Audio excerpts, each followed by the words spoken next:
Buongiorno from Ascari. This is the Ducati Monster 1200R, the most powerful naked bike ever to come out of the Bologna factory. So here it is in all its splendour. Thought I'd give you a quick walk around. And the basic gist of it is 160 horsepower, claimed 160 horsepower from a new Tesla Stretta engine, 180 kilogram dry weight, and some added sportiness with more ground clearance and bits and bobs. So yeah, let's go from the front. We've got right from the very front. We've got Super Corsa SPs from the Panigale,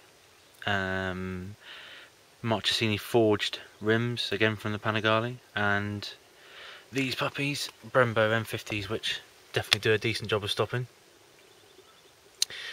Olin's front and rear, of course, as you'd expect from any Ducati R, and these are the same spec as the S model, but they're 15mm taller to give greater ground clearance and 50 degrees, a full 50 degrees of lean angle. So it's definitely a bit more sporty. What else we got at the front? We've got the aluminium R shield, radiator shield. We've got Olin's steering damper, full TFT dash with Ducati safety pack, traction control, ABS, 1200R badge. The frame is identical, so it's sort of half monocoque bolting onto the top of the engine. There's no sort of mid frame. You've got the front trellis and then the swing arm and subframe, rear subframe bolting to the back of the cylinder. The engine it's tweaked, so there's lots of internal tweaks which I won't bore you with. Sort of finer tweaks like coatings and all sorts, and 56mm, larger 56mm throttle bodies, elliptical throttle bodies. This puppy, Euro 4 emissions have, those bastard Euro 4 emissions have meant a bigger, heavier exhaust. So yeah, it's definitely a bit quieter, bit less growly. There's still that induction roar. And more on the sort of middle of the bike, Panigale pegs, and you'll love this. Bit more room to manoeuvre on. Certainly makes it better on track. For my size 9s, it was absolutely fine, no intrusion, which was a big issue with the older bike, or the standard Monster, and Monsters have passed. So yeah, it's much thinner again because of the pillion pegs are now separate from the main pegs. The bike's a lot thinner in the middle. It just feels a lot more slender beneath the gusset.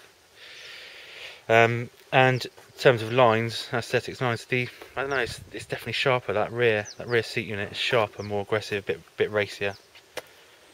And the previous Monster really wasn't my cup of tea. It was a bit retro, bit sort of, don't know, bit sort of fairy, bit middle of the road. But this is, particularly that seat unit, a bit more aggressive, and as it should be from a Ducati R. So it's got to be a bit special, as Ducati claim.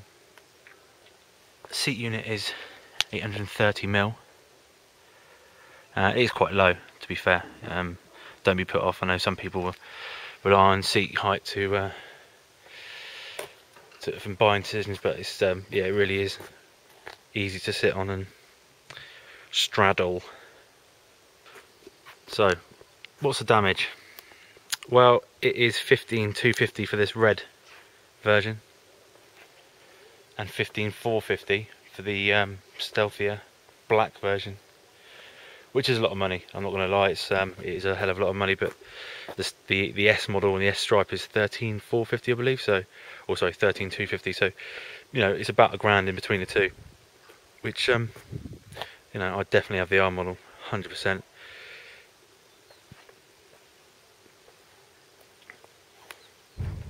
Oh yeah, that's a brief walk around. We're going to have a full review up very soon.